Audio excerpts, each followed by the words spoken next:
ಆತ್ಮಾವಲೋಕನ ನಿಮ್ಮ ವಾಹಿನಿಯ ಸಮಸ್ತ ಪ್ರೇಕ್ಷಕ ವೃಂದದವರಿಗೆ ಶ್ರೀಹರಿ ಮಾಡುವ ಸ್ವಾಗತ ಸುಸ್ವಾಗತ. ಆತ್ಮೀಯರೇ, ಬಹಳ ಅಪರೂಪಕ್ಕೊಮ್ಮೆ ಪುಟ್ಟ ಮಕ್ಕಳಿಗಾಗಿ ಒಂದು ಕಥಾನಕವನ್ನು ಹಿಡಿದುಕೊಂಡು ನಿಮ್ಮ ಮುಂದೆ ಬಂದು ನಿಂತಿದ್ದೇನೆ. ಎಲ್ಲರಿಗೂ ಮತ್ತೊಮ್ಮೆ ನಮಸ್ಕಾರ.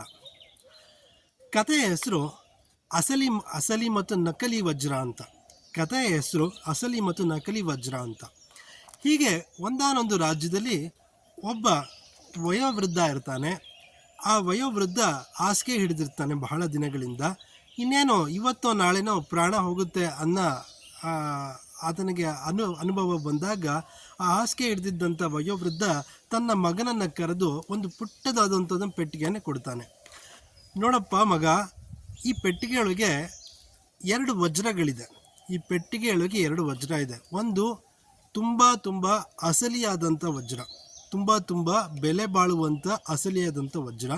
ಇನ್ನೊಂದು ಗಾಜಿನಿಂದ ಮಾಡಿರುವಂತಕ್ಕಂಥ ನಕಲಿ ವಜ್ರ ಅಂತ ಹೇಳಿ ಕೊಡ್ತಾನೆ. ಇದು ನಾನು ನಿನಗೆ ಕೊಡ್ತಾ ಇರೋವಂಥ ಆಸ್ತಿ ಅಂತ ಹೇಳಿ ಕೊಡ್ತಾನೆ. ಆತ ಅಷ್ಟೇ ಹೇಳಿ ಸುಮ್ಮನಾಗೋದಿಲ್ಲ. ನಾನು ಮತ್ತು ಇದು ನನಗೆ ಕೊಟ್ಟಂಥದ್ದು ನಮ್ಮ ತಂದೆಯವರು, ಅಂದರೆ ನಿನ್ನ ತಾತ ಅವರು ನನಗೆ ಕೊಟ್ಟಂಥದ್ದು. ಇದರಲ್ಲಿ ಯಾವುದು ಅಸಲಿ ಯಾವುದು ನಕಲಿ ಅಂತ ಇದುವರೆಗೂ ಯಾರಿಗೂ ಕೂಡ ವಜ್ರವನ್ನು ಪರೀಕ್ಷೆ ಮಾಡಲಿಕ್ಕೆ ಯಾರ ಕೈಯಿಂದನೂ ಸಾಧ್ಯ ಆಗಿಲ್ಲ. ಇದನ್ನು ನೀನು ಪ್ರಯತ್ನಪಟ್ಟು ಮುಂದುವರಿಸ್ಕೊಂಡು ಹೋಗು ಅಂತ ಆ ವಯೋವೃದ್ಧ ತನ್ನ ಮಗನಿಗೆ ಹೇಳ್ತಾನೆ. ಆ ಮಗ ಸರಿ ಅಂತ ಹೇಳಿ ಆ ವಜ್ರದ ಪೆಟ್ಟಿಗೆಯನ್ನು ಇಟ್ಕೊಂಡು ಬಂದು ಆ ರಾಜ್ಯದ ಮಹಾರಾಜನ ಬಳಿ ಹೋಗಿ ಹೇಳ್ತಾನೆ, ಮಹಾಸ್ವಾಮಿಗಳೇ, ಮಹಾಪ್ರಭುಗಳೇ, ಇದನ್ನು ನಮ್ಮ ತಂದೆ ನನಗೆ ಕೊಟ್ಟಿದ್ದಾರೆ. ಇದರಲ್ಲಿ ಬಹಳ ಅಸಲಿಯಾದಂಥ ವಜ್ರ, ಬೆಲೆ ಬಾಳುವಂಥದ್ದಿದೆ. ಮತ್ತು ಇನ್ನೊಂದು ತದ್ರೂಪಿ, ಅದೇ ರೂಪಿಯನ್ನು ಹೊಂದಿರುವಂತಕ್ಕಂಥ ಗಾಜಿನಿಂದ ಮಾಡಿರುವಂಥ ನಕಲಿ ವಜ್ರ ಇದೆ. ಯಾವುದು ಅಸಲಿ ಯಾವುದು ನಕಲಿ ಅಂತ ನೀವು ನನಗೆ ಹೇಳಬೇಕು.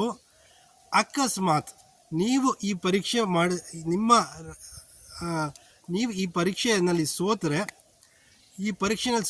ಈ ವಜ್ರದಷ್ಟೇ ಬೆಲೆ ಬಾಳುವಂಥ ಹಣವನ್ನು ನನಗೆ ಕೊಡಬೇಕು ನೀವು ಅಂತ ಹೇಳ್ತಾನೆ.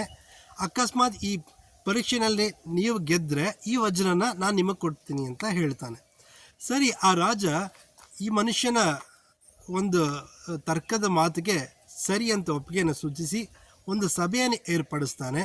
ತನ್ನ ಮಂತ್ರಿಗಳು, ತನ್ನ ಆಸ್ಥಾನದಲ್ಲಿದ್ದಂತಹ ಎಲ್ಲ ನೈಪುಣ್ಯರು, ಇದಕ್ಕೆ ಸಂಬಂಧಪಟ್ಟಂಥ ಎಲ್ಲರನ್ನು ಕರೆದು ಆತ ಸಭೆ ಮಾಡಿ ಹೇಳ್ತಾನೆ. ಈ ಒಂದು ಪರೀಕ್ಷೆಯನ್ನು ಕೂಡ ಏರ್ಪಾಡು ಮಾಡ್ತಾರೆ. ಆದರೆ ಅಲ್ಲಿದ್ದಂಥ ಯಾವ ಮಂತ್ರಿಗಳಿಗೂ ಕೂಡ, ಯಾವ ತಂತ್ರಜ್ಞರಿಗೂ ಕೂಡ ಈ ಒಂದು ಸಮಸ್ಯೆಯನ್ನು ಉತ್ತರ ಕೊಡಲಿಕ್ಕೆ ಆಗೋದಿಲ್ಲ. ಸಮಸ್ಯೆಯನ್ನು ಭೇದಿಸಿ ಯಾವುದು ಅಸಲಿ ಯಾವುದು ನಕಲಿ ಅಂತ ಹೇಳಲಿಕ್ಕೆ ಆಗೋದಿಲ್ಲ. ಹಾಗಾಗಿ ರಾಜ ಈ ಒಂದು ಪರೀಕ್ಷೆಯಲ್ಲಿ ಸೋಲ್ತಾನೆ.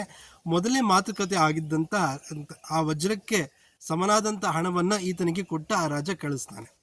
ಸರಿ, ಈತ ಅಷ್ಟಕ್ಕೆ ಸುಮ್ಮನಾಗೋದಿಲ್ಲ. ಇದೇ ರೀತಿಯಾದಂಥ ಒಂದು ಸಮಸ್ಯೆಯನ್ನು ಮತ್ತೊಂದು ರಾಜ್ಯಕ್ಕೆ ಹೋಗಿ ಅಲ್ಲಿನ ರಾಜನ ಬಳಿಯೂ ಕೂಡ ಇದನ್ನು ಮುಂದಿಟ್ಟು, ಅಲ್ಲಿಯ ರಾಜನು ಕೂಡ ಈ ಒಂದು ಪರೀಕ್ಷೆಯಲ್ಲಿ ಸೋದೆ ಅವರು ಕೂಡ ಹಣ ಕೊಡ್ತಾರೆ. ಹೀಗೆ ಒಂದೂರು, ಇವತ್ತೊಂದೂರು, ನಾಳೆ ಒಂದೂರು, ಹೀಗೆ ಊರೂರು ಸುತ್ತಾ ಅಲ್ಲಿನ ದೂರದ ಮಹಾರಾಜರ ಬಳಿ ಹೋಗಿ ಈತ ಇದೇ ರೀತಿಯಾದಂಥ ಪರೀಕ್ಷೆಯನ್ನು ಏರ್ಪಡಿಸಿ ಹಣ ಗಳಿಸಿ ತಾನು ದೊಡ್ಡ ಶ್ರೀಮಂತನಾಗಿ ಬೆಳೆದಿರ್ತಾನೆ. ಹೀಗೆ ಒಂದು ದಿನ ಒಂದು ರಾಜ್ಯದಿಂದ ಮುಗಿಸ್ಕೊಂಡು ಬರಬೇಕಾದ್ರೆ ಆತನ ಕಣ್ಣಿಗೆ ಒಂದು ಪುಟ್ಟದಾದಂಥ ರಾಜ್ಯ ಕಾಣಿಸುತ್ತೆ. ಅಲ್ಲಿನ ಮಹಾರಾಜನ ಬಳಿ ಹೋಗಿ ಹೇಳೋಣ ಅಂತ ಹೋಗ್ತಾ ಇರ್ತಾನೆ. ಆ ಸಂದರ್ಭದಲ್ಲಿ ಬಹಳ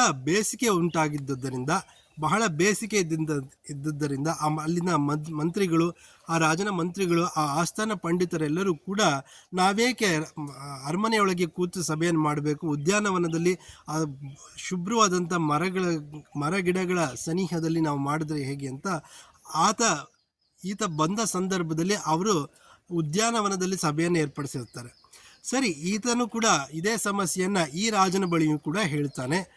ನೀವು ಸೋತ್ರೆ ಇದರಷ್ಟೇ ಬೆಲೆ ಬಾಳೋ ಹಣ ಕೊಡಬೇಕು. ಅಕಸ್ಮಾತ್ ನೀವು ಗೆದ್ದರೆ ಈ ವಜ್ರ ನಾನು ನಿಮಗೆ ಕೊಡ್ತೀನಿ ಅಂತ ಈತ ಹೇಳಿರ್ತಾನೆ. ಸರಿ, ಇದೇ ಪರೀಕ್ಷೆ ಕೂಡ ಈ ಒಂದು ಪುಟ್ಟ ರಾಜ್ಯದ ಈ ರಾಜನ ಈ ಸಭೆ ಸೇರಿದಂಥ ಉದ್ಯಾನವನದಲ್ಲಿ ನಡೀತಾ ಇರುತ್ತೆ. ಈ ರಾಜನ ಮಂತ್ರಿಗಳು, ಈ ರಾಜನ ಬಳಿ ಇರುವಂಥ ಬುದ್ಧಿವಂತರುಗಳು, ವಿದ್ವಾಂಸರುಗಳು ಎಲ್ಲ ಸೋತೋಗ್ಬಿಡ್ತಾರೆ. ಯಾರಿಗಿಂತ ಕೂಡ ಈ 2 ವಜ್ರದಲ್ಲಿ ನಕಲಿ ಯಾವುದು ಅಸಲಿ ಯಾವುದು ಪತ್ತೆ ಮಾಡಲಿಕ್ಕೆ ಆಗೋದೇ ಇಲ್ಲ. ಸರಿ, ಆ ಸಂದರ್ಭದಲ್ಲಿ ಬಹಳ ಕುರುಡನೊಬ್ಬ, ವಯೋವೃದ್ಧ ಕುರುಡ ಒಬ್ಬ ಕುರುಡ ಮುದುಕ ರಾಜನ ಬಳಿ ಬಂದು, ಸ್ವಾಮಿ ಈ ಸಮಸ್ಯೆಗೆ ನಾನು ಪರಿಹಾರ ಕೊಡ್ತೀನಿ ಅಂತ ಹೇಳ್ತಾನೆ. ಆ ಮಹಾರಾಜನಿಗೆ ಒಂದು ರೀತಿ ನಗು ಬರುತ್ತೆ, ಈತ ಹೇಗೆ ಇದು ಈ ಸಮಸ್ಯೆಯನ್ನು ಬಗೆಹರಿಸಲು ಸಾಧ್ಯ ಅಂತ. ಆದರೂ ಒಂದು ರೀತಿಯ ಪ್ರತಿಷ್ಠೆ, ತನ್ನ ಮರ್ಯಾದೆಯ ಪ್ರಶ್ನೆ ಅಂತ ಹೇಳಿ ಒಬ್ಬ ಕಣ್ಣು ಕಾಣದ ಕುರುಡನಿಗೂ ಕೂಡ ಈ ಒಂದು ಸಮಸ್ಯೆಗೆ ಉತ್ತರ ಕಂಡುಹಿಡಿಯೋದಕ್ಕೆ ಅವಕಾಶ ಕೊಡ್ತಾನೆ. ಸರಿ, ಈ ಮುದುಕ ಬರ್ತಾನೆ.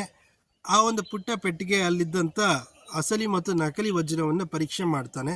ಸ್ವಾಮಿ ಇದೇ ನಿಖರವಾಗಿ ಹೇಳ್ತಾನೆ, ಇದೇ ಗಾಜಿನಿಂದ ಮಾಡಿರುವಂತಕ್ಕಂಥ ನಕಲಿ ವಜ್ರ ಅಂತ ಇದೇ ನಿಖರವಾಗಿ ಹೇಳ್ತಾನೆ. ಸರಿ, ಆ ವಜ್ರದ ಮಾಲೀಕ ಕೂಡ ಅಂತಂದರೆ ಯಾರು ತನ್ನ ತಂದೆ ಕೈಯಿಂದ ಹಸ್ತಾಂತರಗೊಂಡ ಊರೂರ ಸುತ್ತಾ ಬಂದಿರ್ತಾನೆ ವಜ್ರದ ಮಾಲೀಕ, ಅವನು ಕೂಡ ಇದು ನಕಲಿ ವಜ್ರನೇ, ಇದೇ ನಿಜವಾದ ನಕಲಿ ವಜ್ರ ಇದೇ ಅಂತ ಒಪ್ಪಿಕೊಂಡು ಸ್ವಾಮಿ ಕೈ ಮುಗಿದು ಕೇಳ್ತಾನೆ, ಸ್ವಾಮಿ ಸರಿ ನೀವು ಯಾವ ಆಧಾರದ ಮೇಲೆ ಇದರ ಮೇಲೆ ನೀವು ಕಂಡು ಹಿಡಿದ್ರಿ ಒಂದು ವಿವರಿಸಿ ಅಂತ ಕೇಳ್ಕೊತಾನೆ. ಸರಿ, ಆ ಒಂದು ಎರಡೂ ಕಣ್ಣು ಕಾಣದಂಥ ಮುದುಕ ಅದನ್ನು ವಿವರಿಸ್ತಾನೆ. ಮಹಾಪ್ರಭುಗಳೇ, ನಾವು ಈ ಒಂದು ಬಿಸಿಲಿನ ಧಗೆಯಲ್ಲಿ ಎಲ್ಲರೂ ಕೂಡ ವಿಲವಿಲ ಒದ್ದಾಡ್ತಾ ಇದ್ವಿ, ಬಿಸಿಲು ಧಗೆ ತಾಳದೆ. ಅದೇ ರೀತಿ ಈ ಎರಡು ವಜ್ರದಲ್ಲಿ ನಕಲಿ ವಜ್ರ ಅಂದರೆ ಯಾವುದು ಗಾಜಿನಿಂದ ಮಾಡಿದೆಯೋ ಆ ನಕಲಿ ವಜ್ರ ಈ ಬಿಸಿಲಿನ ತಾಪಮಾನವನ್ನು ಹೀರಿಕೊಳ್ಳದೆ ಅದನ್ನು ಮುಟ್ಟಿದ್ರೆ ಅಷ್ಟೇ ಶಾಖ ಇರುತ್ತೋ ಅದು ಗಾಜಿನಿಂದ ಮಾಡಿರುವಂಥ ನಕಲಿ ವಜ್ರ. ಯಾವ ವಜ್ರ ನಿಜವಾದ ವಜ್ರ ತನ್ನ ಎಷ್ಟೇ ಬಿಸಿಲಿನ ಪ್ರಖರತೆಯನ್ನು ಅದು ಅದರ ಮೇಲೆ ಬಿದ್ದಾಗ ಕೂಡ ಅದು ತಣ್ಣಗೆ ನಮಗೆ ಕೈಯಲ್ಲಿ ಕೊರಿತಾ ಇರುತ್ತೋ ಅದು ನಿಜವಾದ ವಜ್ರ ಅಂತ ಹೇಳ್ತಾನೆ. ಸರಿ, ಈ ಒಂದು ಪುಟ್ಟ ಕಥೆಯಿಂದ ನಾವು ಏನು ನೀತಿ ಈ ನೀತಿ ಅಥವಾ ಕತೆ ನಮಗೆ ಏನು ಒಂದು ನೀತಿ ಬೋಧಿಸ್ತಾ ಇದೆ ಅಂತ ನಾವು ಇದನ್ನು ವಿಮರ್ಶೆ ಮಾಡೋದಾದರೆ, ಸಮಾಜದಲ್ಲಿ ಪ್ರತಿಯೊಬ್ಬ ವ್ಯಕ್ತಿ ಯಾವುದೇ ಇರಲಿ, ಗಂಡಾಗಲಿ ಹೆಣ್ಣಾಗಲಿ ಅಥವಾ ವಯಸ್ಸಾದವರಿರಲಿ ಕಿರಿಯರಿರಲಿ, ಹೆಚ್ಚು ಶ್ರೀಮಂತರಿರಲಿ ಬಡವರಿರಲಿ, ಯಾವುದೋ ಭೇದ ಭಾವ ಇಲ್ಲದೆ ಎಲ್ಲ ಪ್ರತಿಯೊಬ್ಬ ವ್ಯಕ್ತಿಗೂ ಸಮಸ್ಯೆಗಳು ಜೀವನದಲ್ಲಿ ಬಂದು ಹೋಗ್ತಾ ಇರುತ್ತೆ. ಈ ಸಮಸ್ಯೆಗಳಿಗೆ ಅಯ್ಯೋ ಸಮಸ್ಯೆ ಬಂತಲ್ಲ ಅಂತ ತುಂಬ ತಲೆ ಕೆಡಿಸ್ಕೊಂಡು ಒದ್ದಾಡ್ತಾನೋ ಆತ ಈ ಒಂದು ಗಾಜಿನಿಂದ ಮಾಡಿರುವಂತಕ್ಕಂಥ ನಕಲಿ ವಜ್ರದಂತೆ. ಯಾವ ವ್ಯಕ್ತಿ ಏನೇ ಒಂದು ಸಮಸ್ಯೆಯನ್ನು ಬಂದರೂ ಕೂಡ ವಿಚಲಿತಗೊಳ್ಳದೆ, ಒಂದು ರೀತಿಯ ಯಾವುದೇ ವಿಚಲಿತಗೊಳ್ಳದೆ ಒಂದು ರೀತಿ ಸಮಚಿತ್ತದಿಂದ ಅಥವಾ ಸ್ಥಿತಪ್ರಜ್ಞತೆಯಿಂದ ಶಾಂತವಾಗಿ ಎಷ್ಟೇ ದೊಡ್ಡ ಸಮಸ್ಯೆ ಇದ್ರೂ ಕೂಡ ಶಾಂತವಾಗಿ ಉತ್ತರವನ್ನು ಕಂಡ್ಕೊತಾ ಹೋಗ್ತಾನೆ, ಆತನೇ ನಿಜವಾದ ಒಂದು ವಜ್ರದಂತೆ ಅಂತ ಈ ಒಂದು ಕತೆ ಬೋಧಿಸ್ತಾ ಇದೆ ಅಲ್ವಾ? ಏನಂತೀರಾ? ಈ ಕಾರ್ಯಕ್ರಮ ನಿಮಗೆ ಇಷ್ಟ ಆಗ್ತಿದ್ರೆ ಸಬ್ಸ್ಕ್ರೈಬ್ ಮಾಡಿ ನಮ್ಮ ಚಾನಲ್ನ.